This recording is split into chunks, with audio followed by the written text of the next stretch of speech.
Well,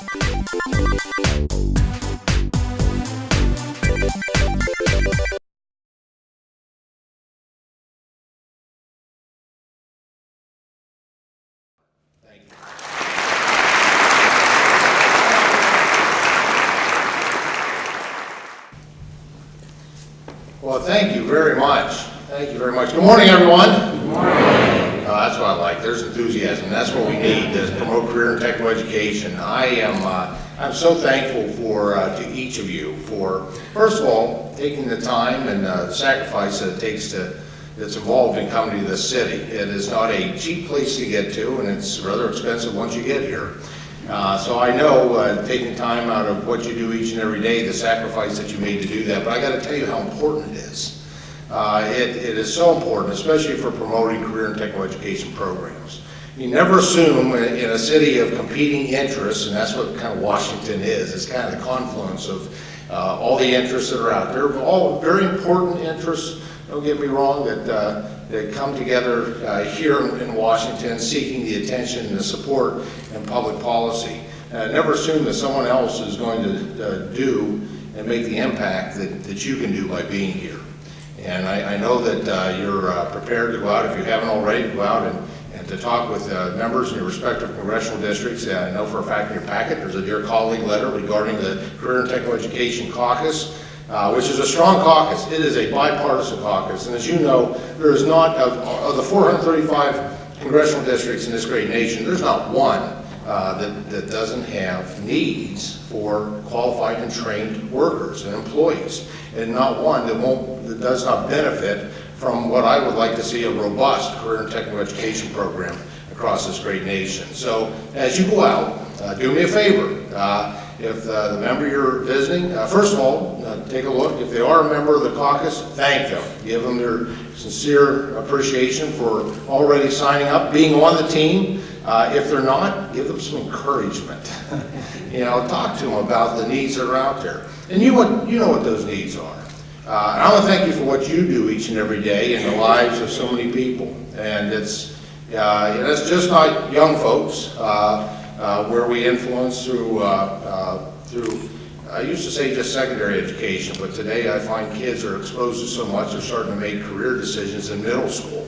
It's what you do to impact not just in secondary those youth in secondary education, but quite frankly as people find themselves in need of pursuing that American dream of opportunity. Well, that comes through education, and specifically making sure we have programs out there in terms of career and technical education. So what you do makes a difference, obviously, in individuals' lives, in the success that people have going forward, but it also makes such a difference in this great nation. America's competitiveness, in large part, is dependent upon what you do each and every day for the career and technical education. Because when you look at what are the elements that make up any business, I don't care if it's manufacturing or service sector, and some folks will say, well, it's location, and that's important. And some people will say, well, it's the product or service you're providing. Obviously, that's important.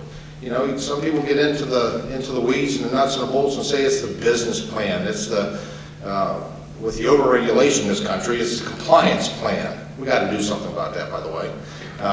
There's all kinds of things that are important, but the most critical asset of any business is a qualified and trained workforce.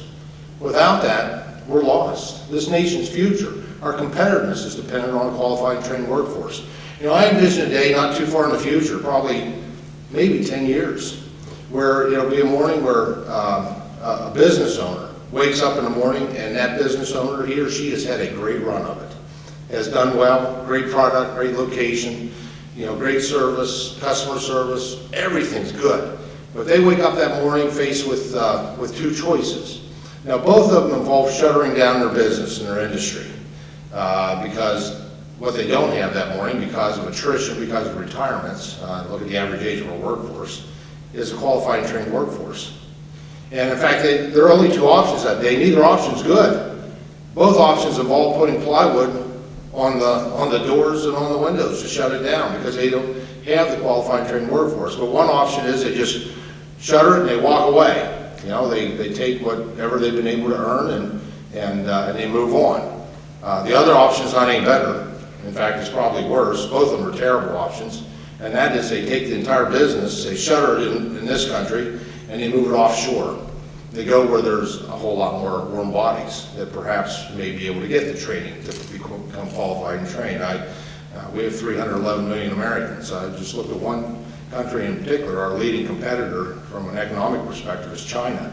They've got billions to pick from. So we have an obligation, I think, not to let that happen. We have an obligation to do our best to provide great opportunity for the young folks and older folks alike, those people that are changing course in terms of in later life and may choose to change professions and occupations, go take on a career in technical education career with some training. We also have an obligation to do that for the nation, to make sure that America always remains competitive. And quite frankly, it's what you do. I mean, you were on the front lines of that. I want to let you know that there is a large proportion of the House of Representatives that are that have your back.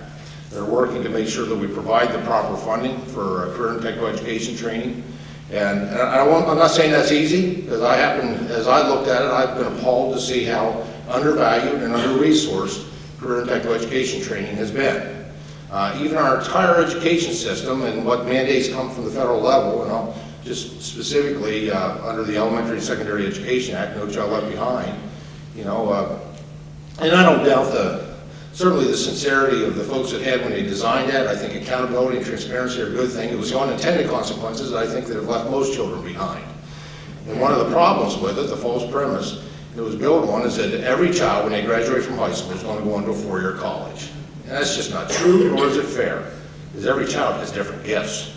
And our role in education, our goal in education, as part of an education team, is to work together to develop those individual gifts of each child, not just to the potential. We expect better than that. We're going to give them we're like good parents, you want to give them a little bit of a boot to push them a little further, and maybe what their potential actually was, to raise the bar for them.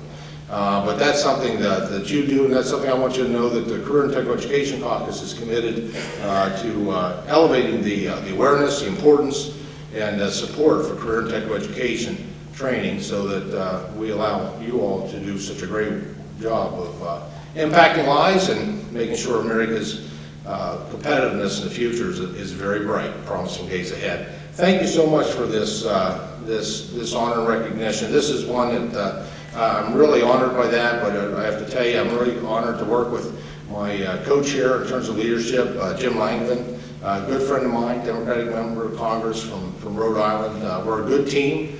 And with your help, we can build that team just a little bigger in the next 24 hours as you reach out to those members of Congress. You're giving them a great opportunity to belong to this caucus. And that's the way I encourage you to look at it. And thank you so much for the honor and the privilege of being able to join you here today and with receiving this recognition. It's truly an honor. Thank you.